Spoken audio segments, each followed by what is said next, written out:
Hello there everyone, welcome to a new video. It is me, Desiree. I am back home. The concert was amazing. My trip to Denver was so much fun. It was jam-packed. It was so much fun. Anyway, I'm back home now to talk about this bad boy. It is the So Jaded eyeshadow palette from Colourpop. It's their collaboration with Kathleenlights. If you haven't seen this going around, I'd be surprised because it's a big old palette. I think it's the biggest Colourpop's done. Excuse me. Outer box looks like this. It's really cute, little gemstones everywhere, and I love that they duplicated the artwork on the palette. I hate when a box looks really cool and then the palette turns out to be black or something boring. Typical cardboard, sleek packaging that Colourpop always does. I love their packaging. 30 shades in this palette. You have 2 pressed glitters, 1 super shock shadow, and the rest are their pressed powder shadows. I think it was $30, which I think is a really good deal for 30 eyeshadows for $30. It's made in the USA. They didn't compromise quality at all. And that's one thing that's definitely a big problem with big palettes like this. I know we see it a lot during the holidays. A brand just recently brought out a big palette, their biggest they've ever done, and it's made in China. They don't usually make their stuff in China, but this palette's made in China. This is not, but the palette I'm talking about is. Try not to name drop here, but you might guess what I'm talking about. But anyway, during the holidays, we see a lot of really big palettes that brands do. They make them in China, they make them cheaper, the formula is different, and they sell them really cheap, which is how they're able to sell a 40 color palette for $15, because it's made bad quality, cheap quality. Maybe not bad quality, but cheap quality, you know what I mean. This, they didn't compromise quality at all. They made a big old palette with really nice quality shadows in here, and same stuff you've come to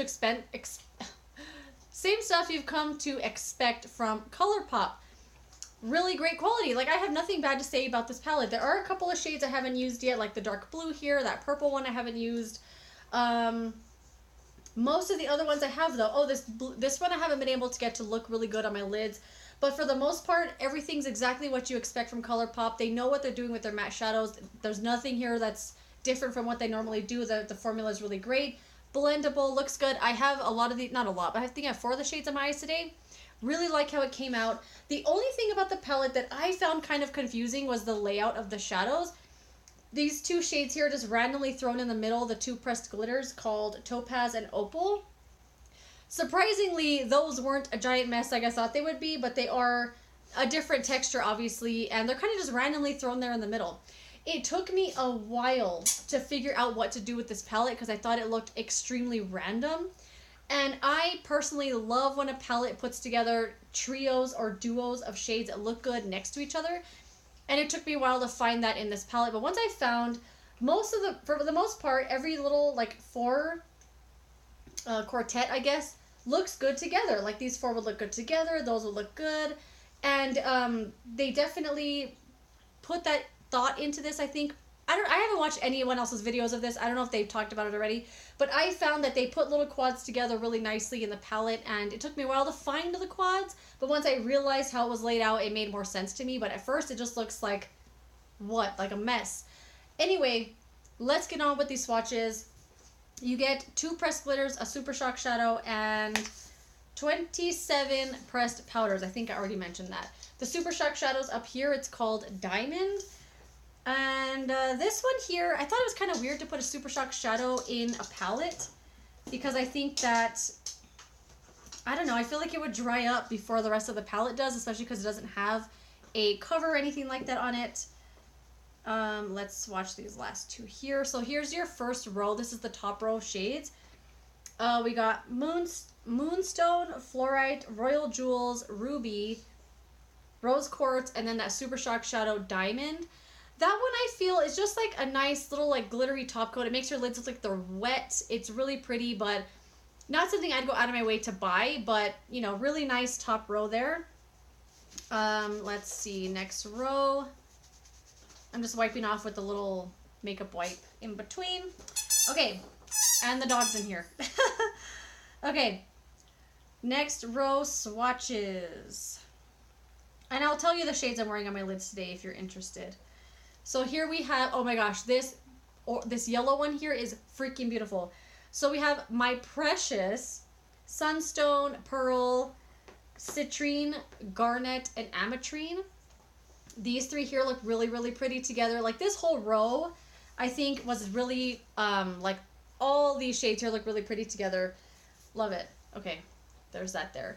And I really love Colourpop. I'm still on my love affair with Colourpop right now.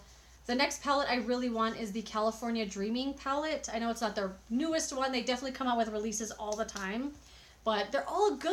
I like Colourpop so much. Okay. The next row here, I'm going to swatch the two glitter shades separately. So in the middle row here, we have Peridot. This one is actually the one I have on my lid today. I think it, oh my god, this one is so pretty.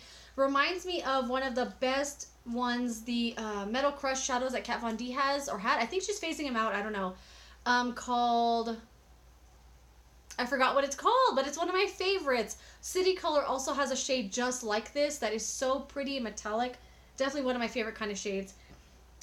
You're a Gem, Tiger Eye, and Aquamarine. And then the two pressed glitters in here, I gotta say, let me do a better swatch of that opal one. I have never tried one of the pressed glitters from Colourpop, but I gotta say, these were not what I expected them to be. I thought they were going to be a glittery, like loose glitter mess that I don't know how to use. But these have some sort of like tackiness built into them, and they go on the lid really pretty. I do use my fingers with these. I think they look really nice. I really like this one here more than... Topaz is still really nice, but for some reason Opal's one that I've just kind of felt a little bit more easy to use. I don't know, maybe that's just me. And one thing I really, really loved about these shadows here, I used a... I need a new wipe.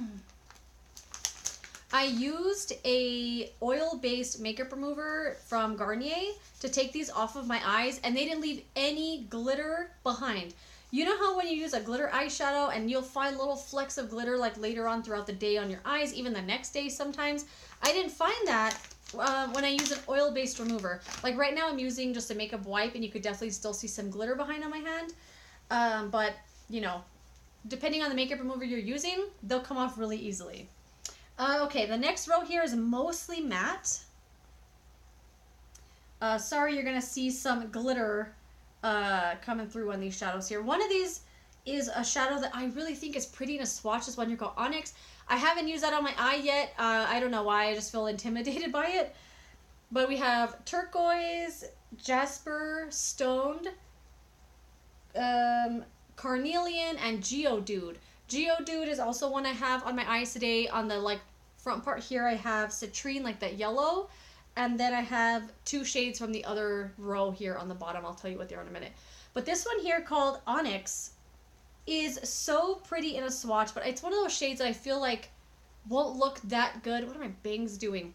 Won't look that good. I don't know what it is. I'm just kind of intimidated by a shadow like that. But the rest of them are mattes. They're all really pretty. I haven't used this one either, called Turquoise. I think there's also another shade in the next row here I haven't used yet, because blue shadows always kind of freak me out a little bit, because I can't find a lot of blue eyeshadows that I feel blend really well or don't make my eyes look super red. And I don't know, blue just intimidates me. I hear their blue palette though is really, really good. I haven't tried it yet because of the blue thing that I got. Anyway, last row here. Oh, there's a couple in this row I haven't used yet. And there's one in here that I thought I would never see again. Okay, we have here called Sapphire. That's that blue one I haven't used. I also haven't used Amethyst. This purple, let me do a better swatch than that. This purple kind of metallic-y looking shade. This one here though, called Smoky Quartz. There's a shade in one of the Too Faced Tutti Frutti like Razzle Dazzle palettes that is freaking incredible. It's like worth buying the whole palette for, in my opinion. And it looks like this. And I thought I would never see a shade like that again. I thought it was so unique. And right here, I have a duplicate. It's so freaking pretty. I also haven't used this one here called Alexandrite for the same reason I haven't used the blues. I don't know what it is about those shades. I just don't want to use them. I don't know. And then these two here I also have on my lids. I have Jade and Emerald. Jade is like the darker green in the outer corner, and the Emerald's just like a little in the inner corner, just like a little brush. The bottom row I really, really like is, you know, those couple of purples, not my favorite, but the greens, and oh my god, this one here I freaking love. So that is the Colourpop So Jaded eyeshadow palette. Do you guys have this palette? Do you love Colourpop's matte eyeshadows? They have their formula down pat. Like they know what they're doing with their eyeshadow formulas. I don't think they're trying to stray away from it because they're doing it so well. Every single time they release a palette, it always does well for them. I'm sure of it. And, you know, they're going to keep coming up with color combinations and different palettes and colors and stuff because we keep buying them. But they're doing stuff like this, so I'm going to keep buying it. It's made in the USA, which is kind of a big deal, I think, especially for the quality and the price. And this is an awesome, awesome palette. I've really, really been liking it.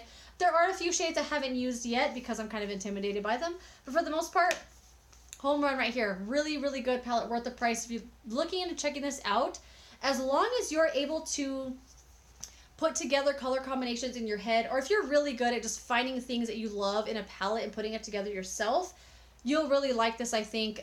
Sometimes I get really thrown off by a big palette, especially when it's kind of just randomized like this. But once you kind of see it, you know, through your own filter, you'll learn to love it. So yeah, what am I saying? I love this palette. I think it's well worth 30 bucks. If you're going to find it, if you're going to check this palette out, if you're interested in it, where am I going? I'm done with the video. I love this. Hope you enjoyed this video. See you next time. Thanks for watching this one.